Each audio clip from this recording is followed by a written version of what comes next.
Amós, capítulo 4, verso de número 12.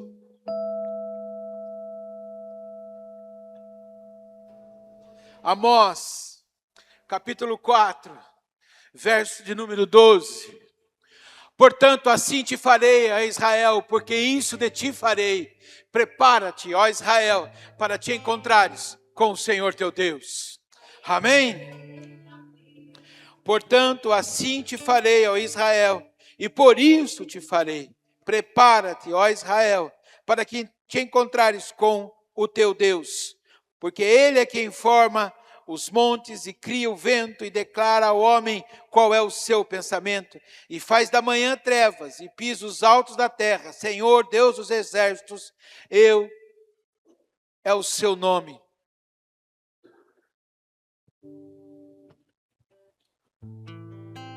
Louvado seja o teu nome.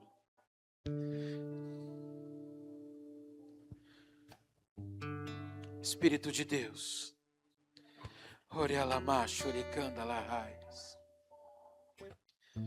A partir do versículo 4, você pode se assentar. Que o teu Espírito esteja ministrando, falando aos nossos corações. Amós capítulo 4, a partir do versículo 4, diz assim: vinde a Betel e transgredi, a Gilgal e multiplicai as transgressões. E cada manhã trazei os vossos sacrifícios, e de 3 em 3 dias os vossos dízimos.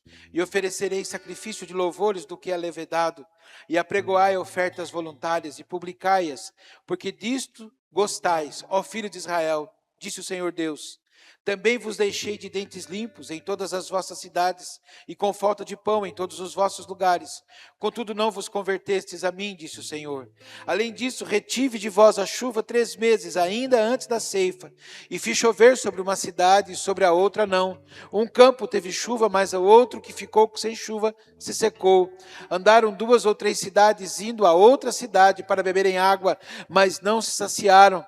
Contudo não vos convertestes a mim, disse o Senhor.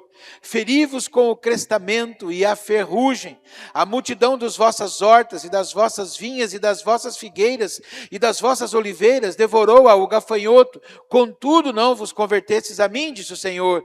Enviei a peste contra vós, outros à maneira do Egito, os vossos jovens, matei-os à espada, e os vossos cavalos deixei-os levar presos, e o mau cheiro dos vossos arraiais fiz subir aos vossos narizes. Contudo não vos convertestes a mim, disse o Senhor. Subverti alguns dentre vós, como Deus subverteu a Sodoma e a Gomorra, e vós fostes como um tição arrebatado da fogueira. Contudo não vos convertestes a mim, disse o Senhor.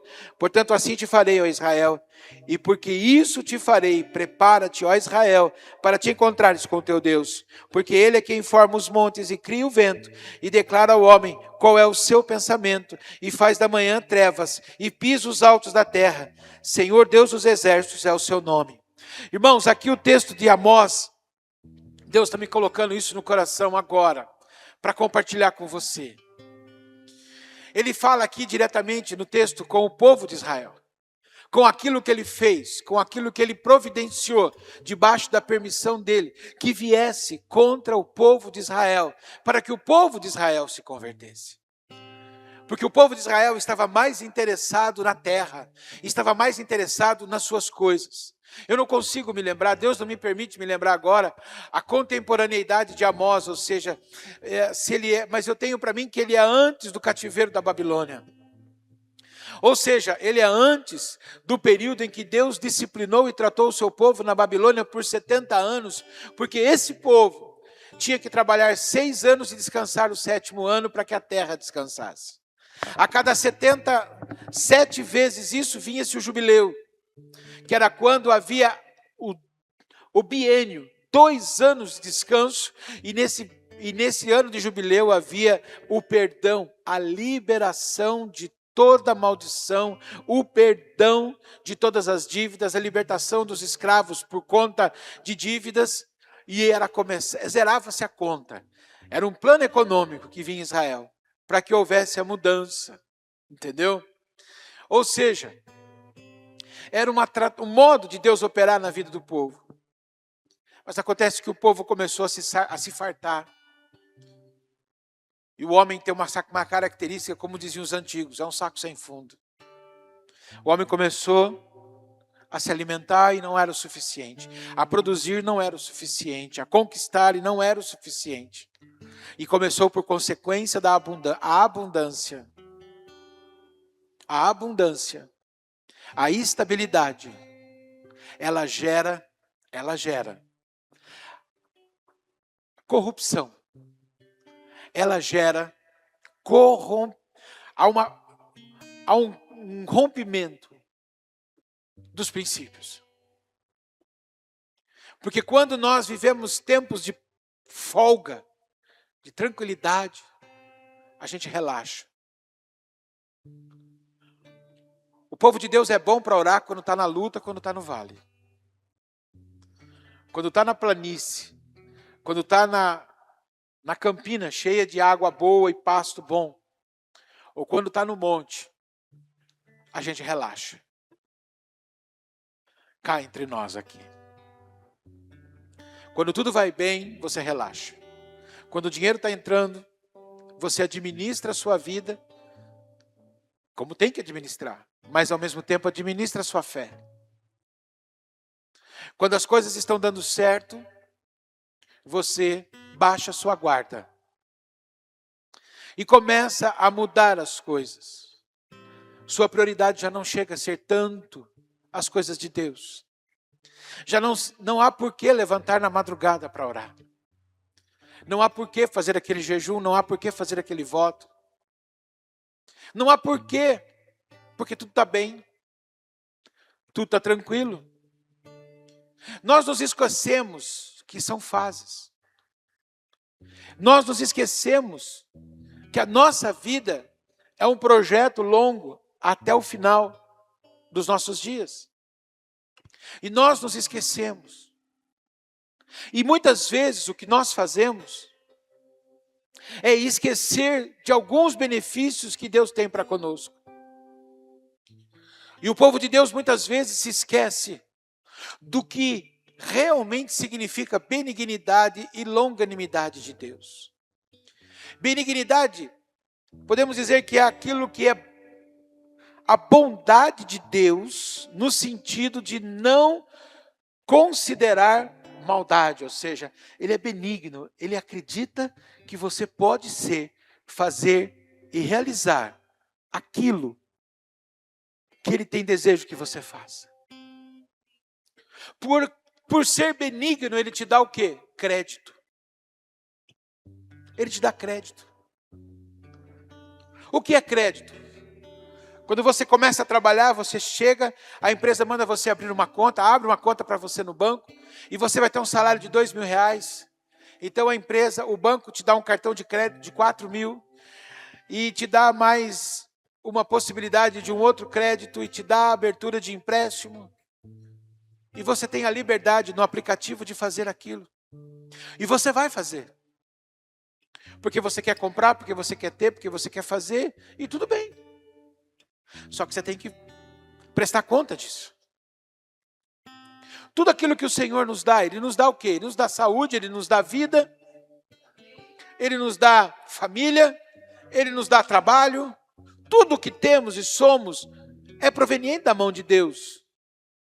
Mas a questão é, Ele nos dá liberdade, e com essa liberdade e o livre-arbítrio que temos é o que fazemos com aquilo que Deus nos dá.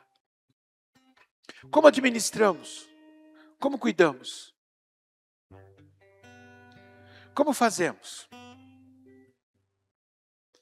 O que fazemos? Por isso que a Bíblia traz alguns princípios, como no livro de Eclesiastes: lembra-te do teu Deus nos dias da tua mocidade.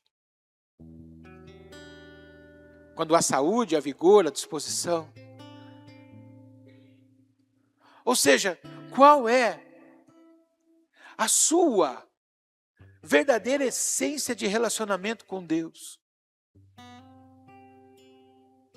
Por quê? Porque a essência do relacionamento com Deus de Israel foi se perdendo, Gil. Eles foram se afastando. Eles foram cuidando da própria vida. Eles foram cuidando dos seus lucros, dos seus benefícios. Eles foram cuidando do está tudo bem, estamos bem, nossos vizinhos são bons, não há guerra, não há problemas, vamos vivendo. E com isso, a guarda foi baixando. E a legalidade para as coisas que não são de Deus foram avançando sobre suas vidas. O resultado disso foi um afastamento. Eles não deixaram de ser judeus. Eles não deixaram de ser o povo de Deus. Eles não deixaram de ser o povo da aliança, não deixaram de ser filhos de Abraão. A aliança feita com Abraão não se desmanchou nunca, nunca foi dissolvida. Por mais que eles tenham se afastado. Eles ainda, até os dias de hoje, são os descendentes, os filhos de Jacó, os filhos de Isaac, os filhos de Abraão. E Deus tem aliança com eles. Mas isso não os isenta de passarem por situações. Nós confundimos muitas vezes a graça.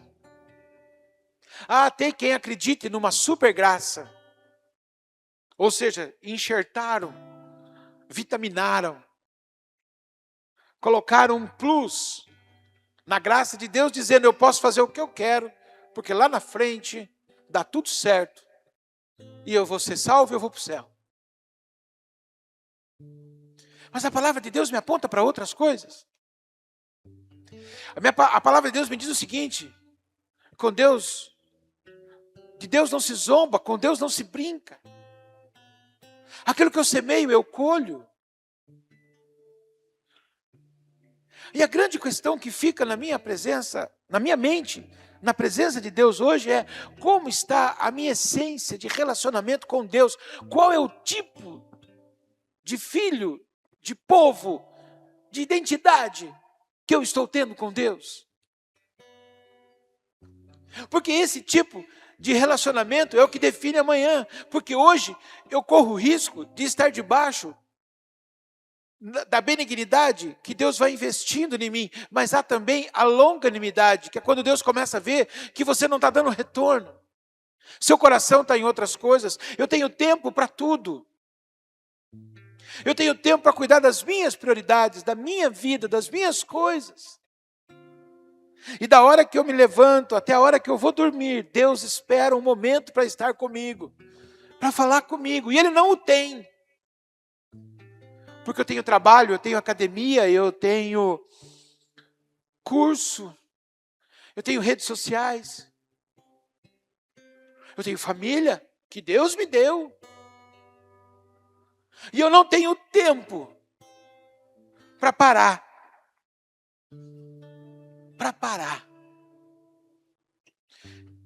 Para me assentar,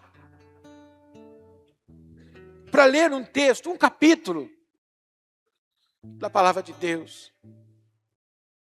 Irmãos, eu não venho com utopia que você tem que ficar 2 horas na presença de Deus. Mas a questão é o quanto eu tenho dado. E detalhe, não é apenas parar, fazer aquela oraçãozinha quadradinha, certinha, começando com uma palavra de adoração, uma palavra de gratidão, uma palavra de petição, um clamor, uma gratidão, um louvor e encerrar assinando em o nome de Jesus. Porque eu posso fazer uma linda oração dessa.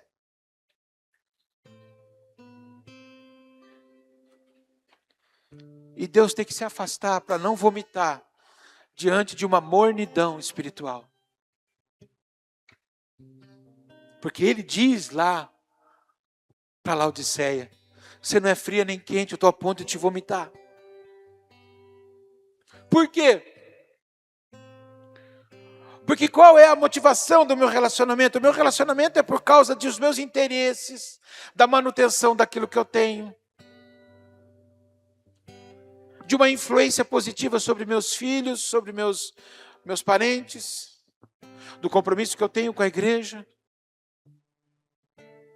Mas e aqui? Como está aqui? Eu estou aqui essa noite. Por que eu estou aqui essa noite? Por quê? Porque Santa Ceia, eu tenho que ir lá para tomar Santa Ceia. Porque nós estamos na escala, você para ser diácono, eu para pregar, ele para tocar. Qual foi a motivação de eu entrar embaixo do chuveiro? De eu tomar um banho? Pegar uma das minhas melhores roupas? Até o perfume de ver Deus a gente tem. Semana toda você bota o desodorante que você compra no mercado, mas no final de semana você bota, né? O Natura, o Boticário ou o importado. Afinal de contas, a maioria de nós somos o quê? O pobre Premium Plus. Não é assim? Mas qual é essa motivação? Eu vou lá.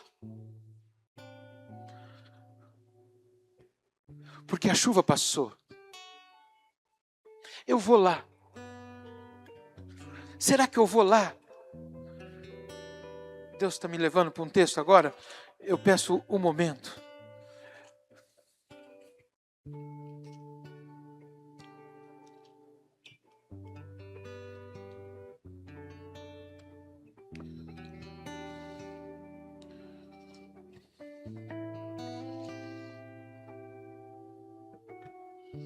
Aleluia.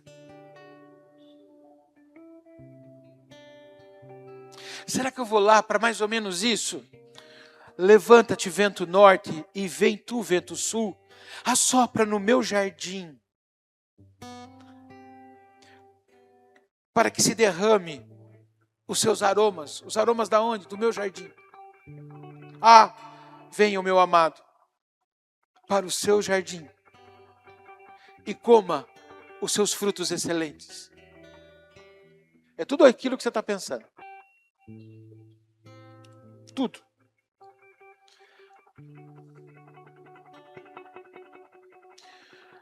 Tudo. É tudo aquilo.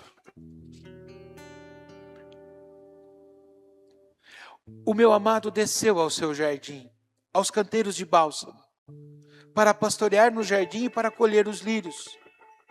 Eu sou do meu amado, e o meu amado é meu, e ele pastoreia entre os lírios.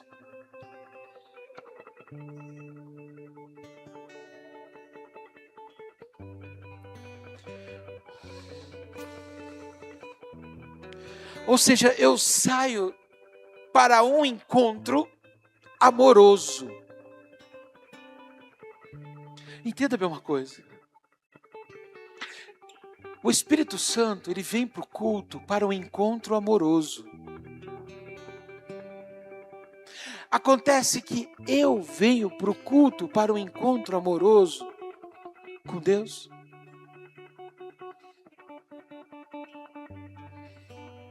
Ou você é uma noiva frígida. O que é uma noiva frígida? É aquela mulher que tem dificuldade de sentir prazer. Aquela mulher que tem dificuldade de se entregar ao seu marido, ao seu amor. Eu estou pregando Bíblia, gente. Não se escandalize. Eu não achei o versículo que eu queria achar, que a chuva já passou e ela pisa descalça no jardim. Pisar descalça é em contato direto, é intimidade com a presença. Quer melhorar seu relacionamento com Deus? Leia Cantares. É lindo.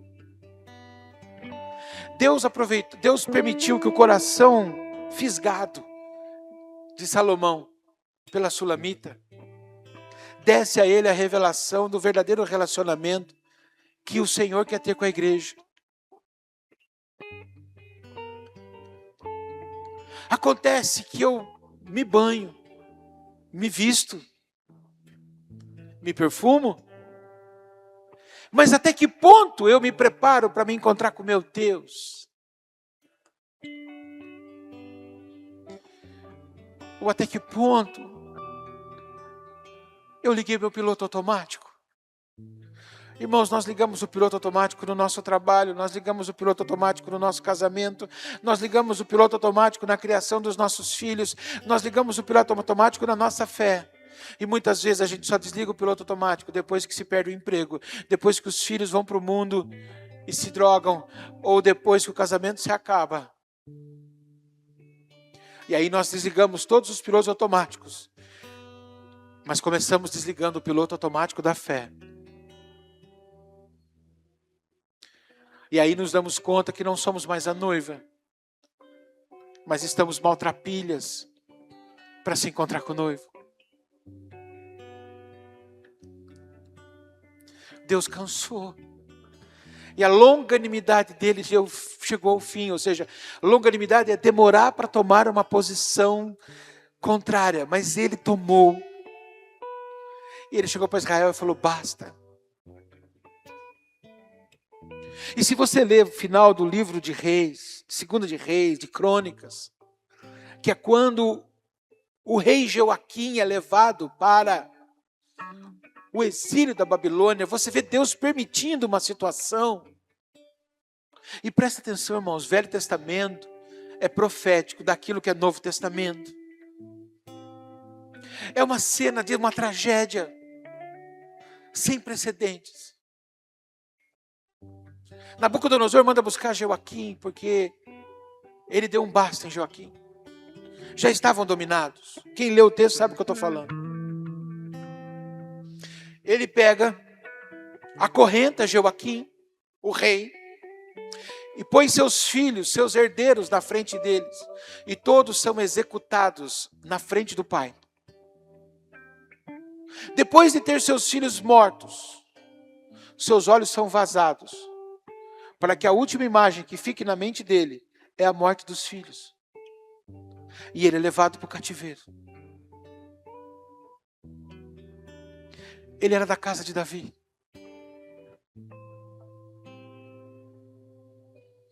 Mas foi a disciplina de Deus sobre aquele homem e sobre aquele povo naqueles dias. Hoje, necessariamente nós não precisamos viver isso e não vamos passar por isso, mas hoje, o mesmo Deus, que não precisa que ninguém aqui vá fazer curso de teologia para aprender de Apocalipse. Está no teu Instagram. Nós estamos vendo essas movimentações. Nós estamos vendo o que está se acontecendo.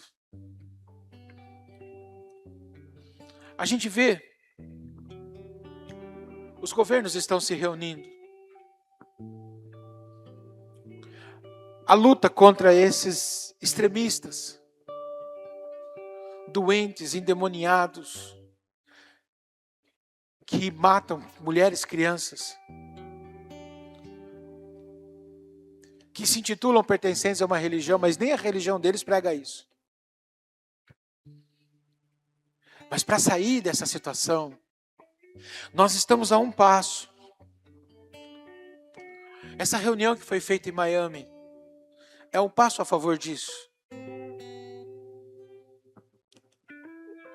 A coalizão, o governo mundial, para facilitar. Para facilitar. Ou seja, tudo está se configurando. Jesus está voltando. Ele vem buscar a sua igreja. E o que eu escuto é o Espírito dizendo para mim duas frases muito importantes.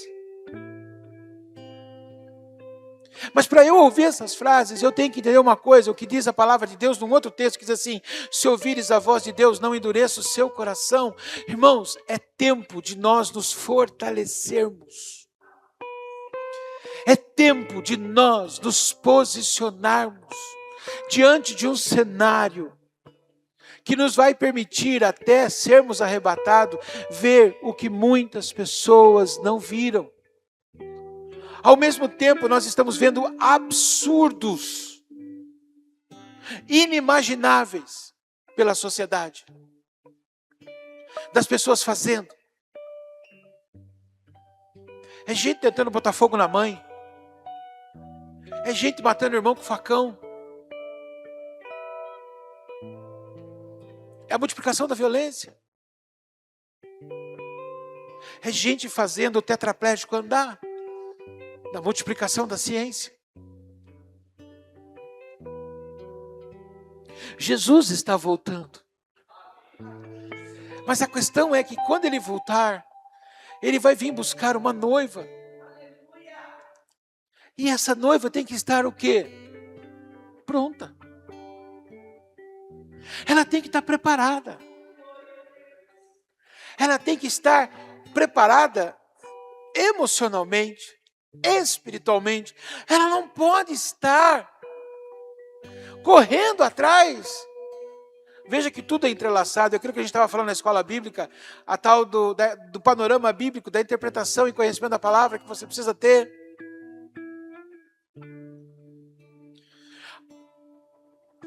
As lâmpadas têm que estar acesas e com óleo.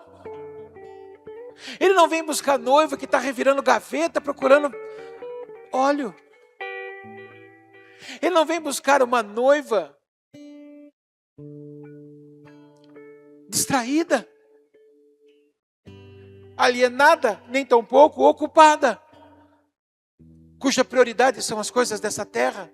Nós temos que trabalhar, nós temos que comprar, nós temos que pagar, nós temos que fazer, nós temos que cumprir nossas agendas. Nossas agendas envolvem o quê? Nosso trabalho, nossa família, nossa escola, nossa igreja, nossa cidadania. Tudo envolve nossa vida. Mas a prioridade é como e quanto estamos nos dispondo a estarmos devidamente vestidos, adornados. O que são o perfume? Qual é o perfume que nós estamos procurando? Eu não estou falando dos maravilhosos perfumes amadeirados ou doces, de acordo com as raízes, as matizes, as fragrâncias. Não, eu estou falando do bom perfume que tem que vir da noiva. Um perfume que atrai. O perfume que atrai Deus.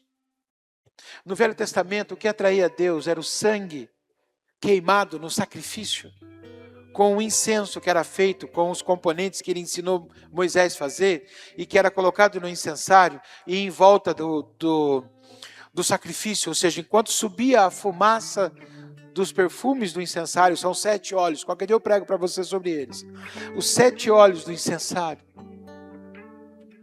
que são 7 componentes, aliás, que são os 7 Espíritos de Deus, que vêm para santificar o sacrifício, que subia aquele cheiro de carne e sangue queimado, misturado com o perfume.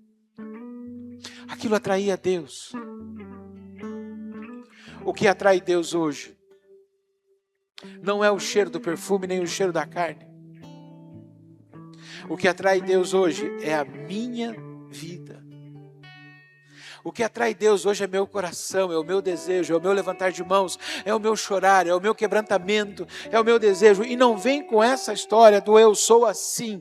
Porque quando você estava no mundo, você tomava 2 latão de Skol. E você virava no giraia no show. E depois fumava uma maconha. E mais uma lata de cerveja ou um copão de uísque. E gritava e pulava a noite inteira. E hoje, Deus acha suas entranhas, seu coração, quando você se troca e você diz: estou me preparando para me encontrar com meu Deus. E quando você entra aqui, você senta aqui, e a pastora começa a falar, e ela fala.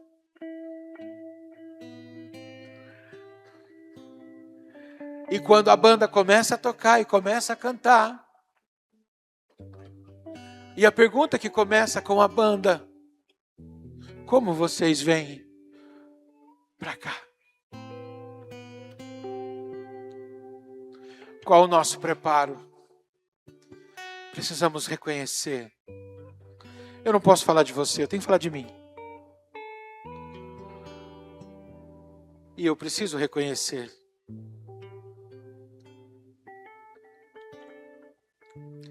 que às vezes faltam alguns adornos. Que adornos, pastor? São enfeites.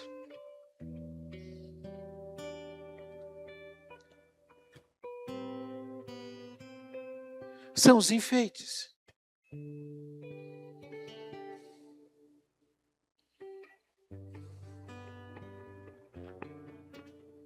São enfeites que Deus espera que eu tenha. Que enfeites? Conhecimento da palavra. Amor por Ele. Desejo da presença dEle. Desejo de ver a manifestação dEle. Ou seja, como a gente costuma dizer, eu estou afim dEle. Eu quero Ele. Ele fica olhando. Ele entra e Ele olha. E Ele olha para nós. E Ele tem encontrado em nós esse desejo de... Ele está afim de mim. Ela está afim de mim. Ele me quer. Ela me quer.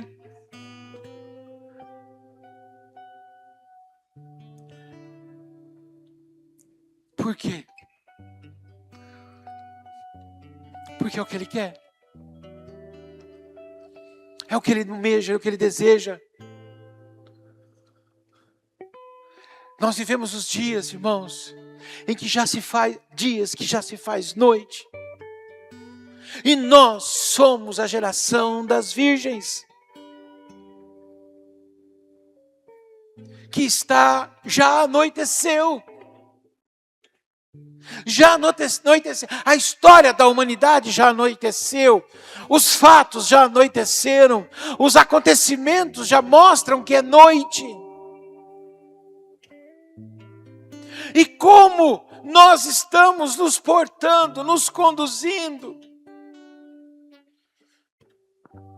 Hoje é uma noite que o Senhor está dizendo para você. E presta atenção, irmão, pelo amor de Deus, não seja pequeno.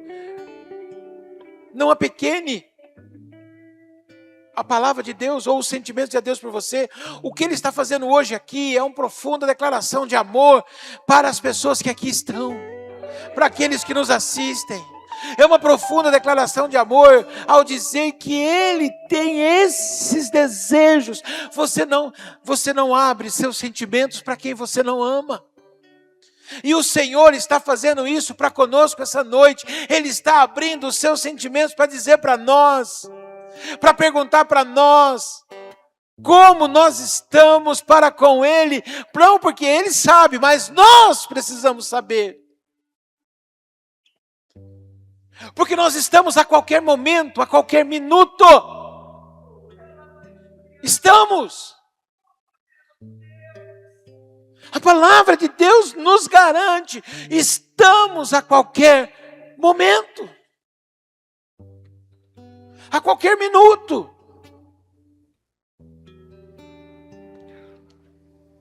E a pergunta que ele diz é: prepara-te para te encontrares com o teu Deus. Isso é muito sério, muito forte, muito importante. Por quê? Porque, irmãos, a palavra de Deus, para a gente poder encerrar,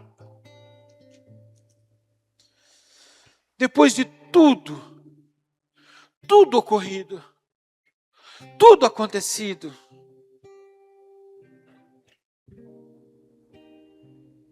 ele diz assim: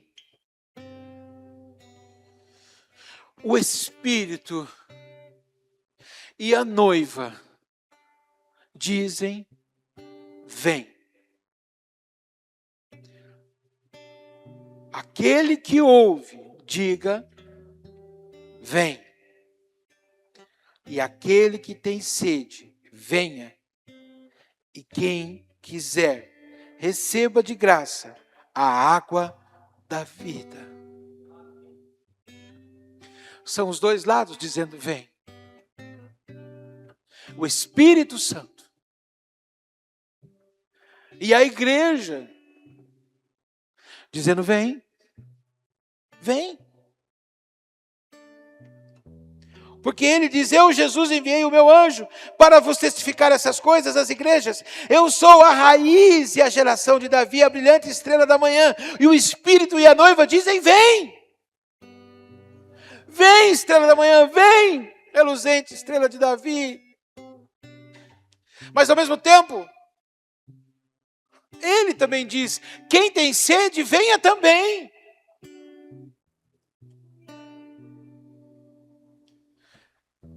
Nós somos a última geração. Jesus está voltando, gente. Jesus está voltando. Eu gosto de subjetividade, de coisas, eu presto atenção às vezes em coisas que os outros não prestam. Eu, se eu chegar na minha casa e o sofá não estiver no lugar, estiver no quarto, eu vou procurar o quarto para sentar no sofá e não percebi que o sofá trocou de lugar. A não ser que a pastora me avise. Mas existem coisas pequenas que eu percebo. Nos anos 80, Deus levantou uma geração de adoradores para que viesse um avivamento, para que Deus sarasse a nação, que Deus mudasse a situação. E nós vivemos isso. A igreja explodiu em crescimento, em avanço. Mudou-se a realidade cristã dos anos 80 para cá. Houve um avivamento, houve uma mudança no Brasil. O fim da hiperinflação, o fim de tudo isso.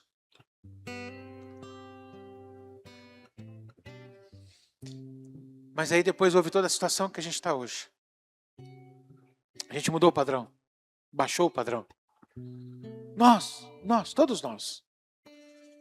Toda a igreja brasileira.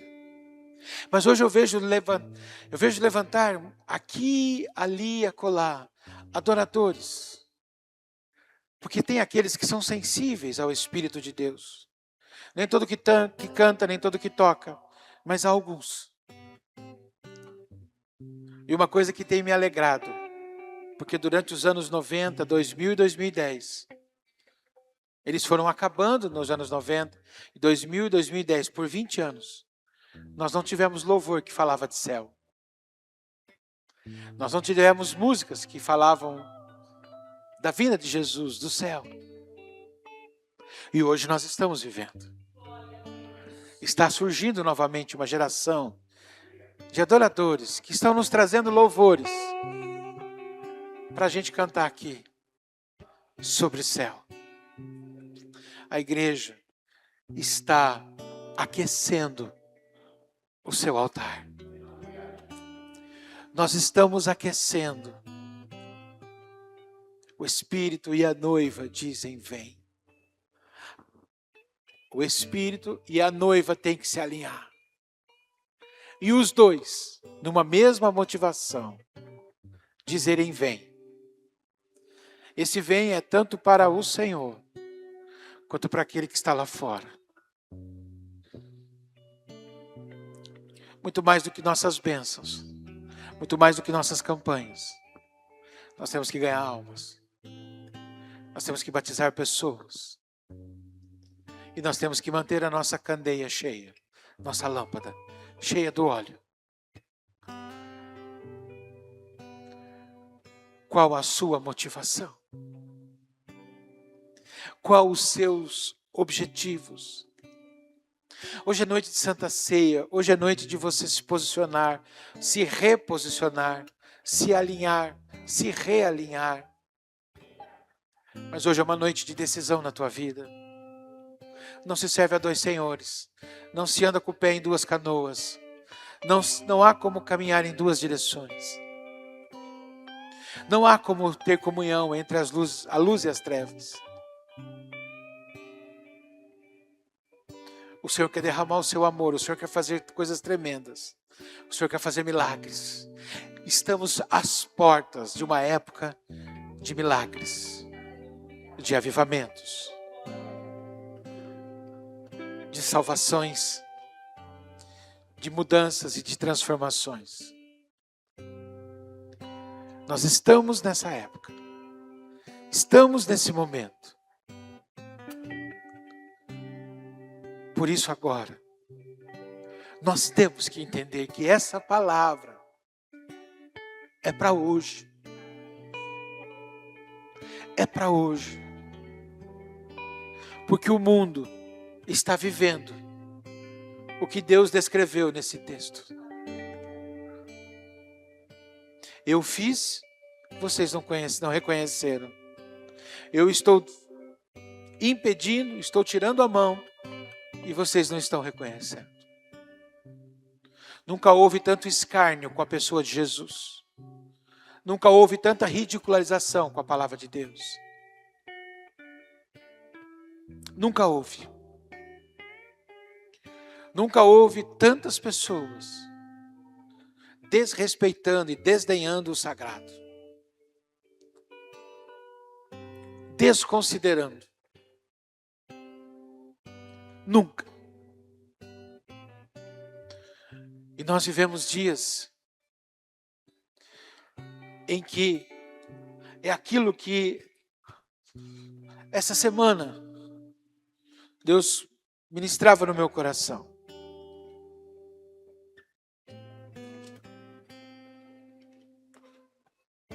Sabe, porém, isto: nos últimos dias sobrevirão tempos difíceis, pois os homens serão egoístas, avarentos, jactanciosos, arrogantes, blasfemadores, desobedientes aos pais, ingratos, irreverentes, desafeiçoados, implacáveis, caluniadores, sem domínio de si, cruéis, inimigos do bem, traidores, atrevidos, enfatuados, mais amigos dos prazeres que amigos de Deus, e tendo forma de piedade, negando-lhe, entretanto, o poder. Foge também desses. É o politicamente correto. Por fora, bela viola, por dentro, pão bolorento. Nós vivemos esses dias. Mas hoje é uma noite que nós vamos trocar nossas vestes. Se preciso for, troque suas vestes. Hoje é uma noite que você pode, no mundo espiritual, dizer: Senhor, lava-me. Eu quero lavar os meus pés, eu quero trocar as minhas roupas. Eu preciso lavar as minhas roupas. Eu preciso que o Senhor me restaure.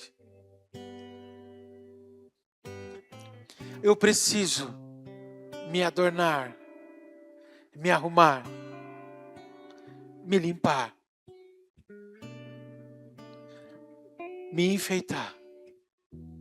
Nessa Santa Ceia, eu não vou para casa, o crente que chegou aqui.